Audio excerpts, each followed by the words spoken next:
स्वागतं शुभस्वागतं सर्वेभ्यः संस्कृतं स्वागतं। सा मे वाग्देवतेयं निवसतु वदने सर्वदा सुप्रसन्नम्। अद्य वयं सप्तमकक्षायाः चतुर्दशः पाठः अनारिकायाः जिज्ञासा इति पाठस्य अभ्यासं पठन्तः स्मः। अनारिकायाः जिज्ञासा इति पाठस्य अभ्यासः। प्रथमः अभ्यासः उच्चारणं कुरुतः। द्वितीयः अभ्यासः अधोलिखितानां प्रश्नानाम् उत्तराणि लिखत। अत्र पञ्चप्रश्नानाम् उत्तराणि सम्पादितानि। अनन्तरं तृतीयः अभ्यासः रेखाङ्कितपदानि आधृत्य प्रश्ननिर्माणं कुरुत। एतस्यापि अस्माभिः सम्पादनं कृतम्। अद्य उदाहरणानुसारं रूपाणि लिखताम्। ऋकारान्तः पुल्लिङ्गः पितृशब्दः। ऋकारान्तः पुल्लिङ्गः पितृशब्दः। पिता पितरौ पितरः। प्रथमम् अहं पितृशब्दं वदामि, एवमेव अन्येपि सर्वेपि शब्दाः प्रचलन्ति। यथा ऋकारान्तः पुल्लिङ्गः पितृशब्दः। पिता पितरौ पितरः। पितरं पितरौ पितॄन्। पित्रा पितृभ्यां पितृभिः। पित्रे पितृभ्यां पितृभ्यः। पितुः पितृभ्यां पितृभ्यः। पितुः पित्रोः पितॄणां। पितरि पित्रोः पितृषु। एवं प्रचलति। विभक्तिः सप्तविभक्तयः सन्ति। एकवचनं, द्विवचनं, बहुवचनं पश्यामः। यथा पिता पितरौ पितरः भ्रातृशब्दः। भ्राता भ्रातरौ भ्रातरः इति भवति। पुनः वदामि, भ्राता भ्रातरौ भ्रातरः। द्वितीया विभक्तिः दातारं दातारौ दातॄन्। धाता दाता नाम यः ददाति सः दाता। अत्र धाता धाता नाम ब्रह्म। धातृशब्दः। धातारं धातारौ धातॄन्। धातारं धातारौ धातॄन्। तृतीया विभक्तिः धात्रा दातृभ्यां दातृभिः।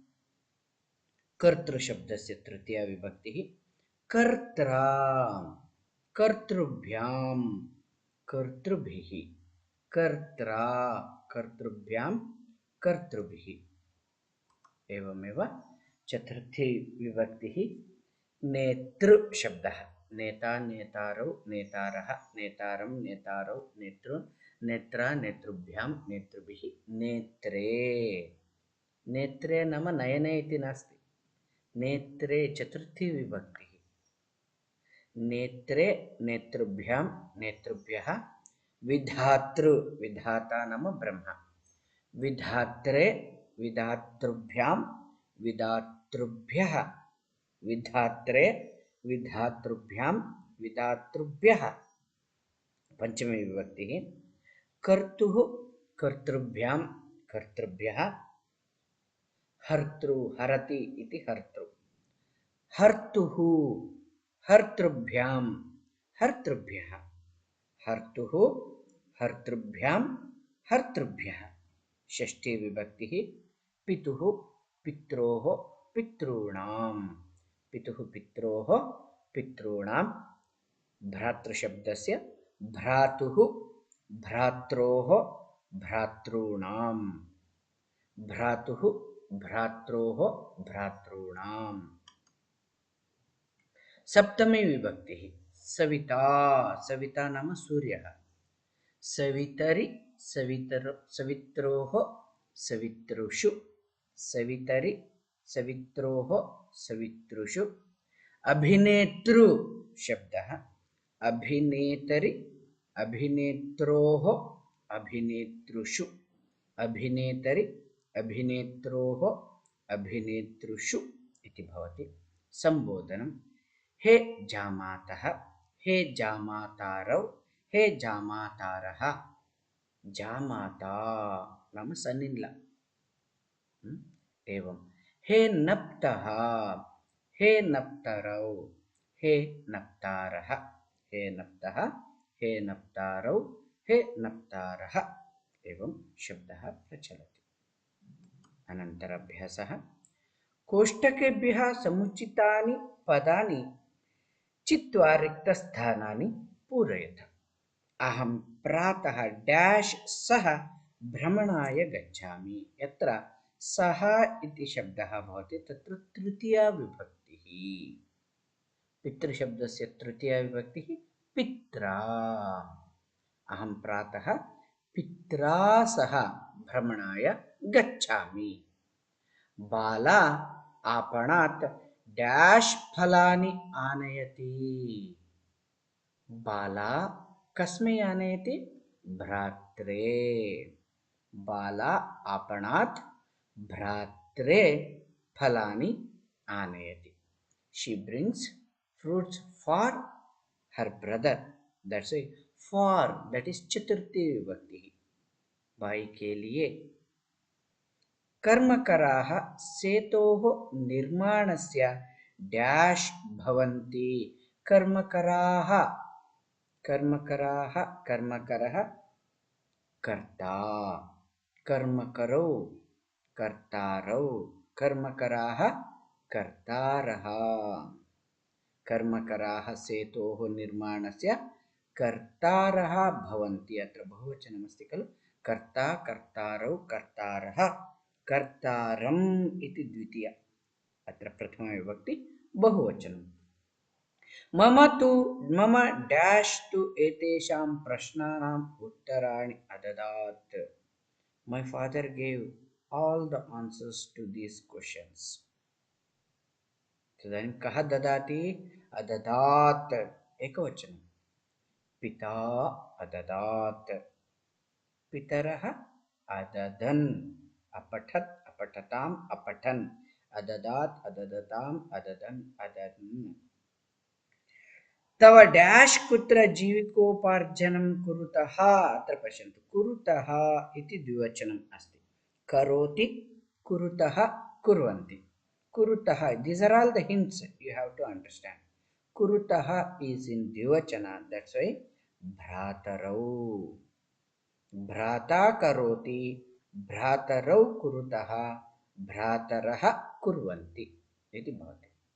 पुनः पठामि। अहं प्रातः पित्रा सह भ्रमणाय गच्छामि। पित्रा। बाला आपणात् भ्रात्रे फलानि आनयति। भ्रात्रे। कर्मकराः सेतोः निर्माणस्य कर्तारः भवन्ति। कर्तारः। मम पिता तु एतेषां प्रश्नानाम् उत्तराणि अददात्। पिता। तव भ्रातरौ कुत्र जीविकोपार्जनं कुरुतः? भ्रातरौ। अनन्तरम् अभ्यासं पश्यामः। अनन्तरः अभ्यासः अस्ति। चित्रं दृष्ट्वा मञ्जूषातः पदानि च प्रयुज्य वाक्यानि रचयत। First of all, see the picture and then you have to write the sentences. So I will tell you some few sentences. You have to write more because you have to write your own sentences. Dharayanti, where. Balaha, boys. Bus yanam, bus. Chatram, chatram, umbrella. Te, they. Arohanti, climb. Varshayam, varshayam means in the rain. Understood? Very simple. Atra balaha santi. Atra balaha tishtanti. Balaha chatram dharayanti. Balaha chatram dharayanti. Balaha bus yanam arohanti. Balaha bus anam arohanti. बालाः वर्षायां छत्रं छत्रं धारयन्ति बालाः वर्षायां छत्रं धारयन्ति ते bus यानम् आरोहन्ति like this you can write.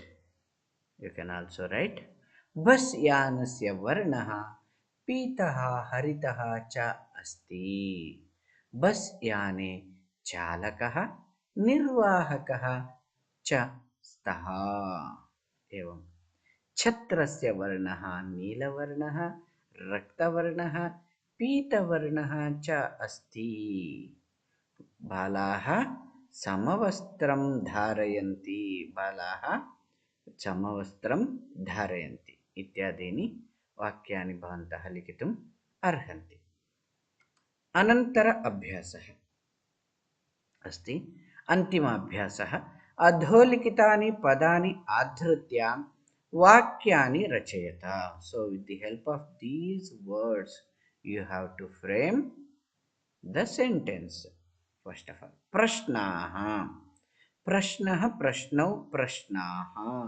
अर्थात् अकारान्त पुल्लिङ्गः बहुवचने अस्ति यथा पुरुषाः बालकाः इति वत् पुस्तके प्रश्नाः भवन्ति I will tell you sentences to help you so while writing you have to write your own sentences प्रश्नाः questions अनारिकायाः मनसि प्रश्नाः सन्ति अवगतं questions you have to write प्रश्नाः उत्तराणि इच्छन्ति प्रश्नाः उत्तराणि इच्छन्ति द्वितीयं पदं नवीनः नवीनः नाम नूतनः नवीनः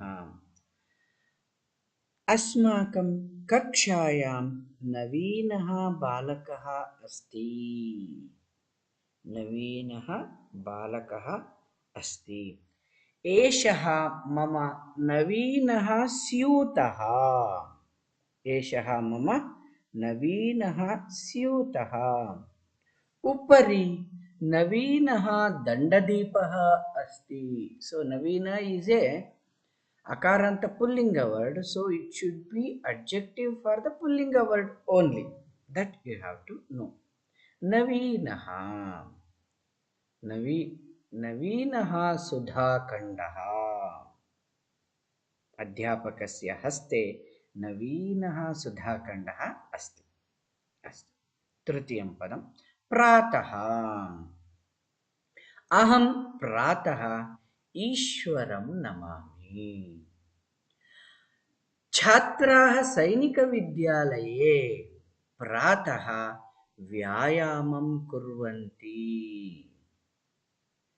छात्राः प्रातः 5 उत्तिष्ठन्ति प्रातः अर्ली इन द मॉर्निंग आगच्छति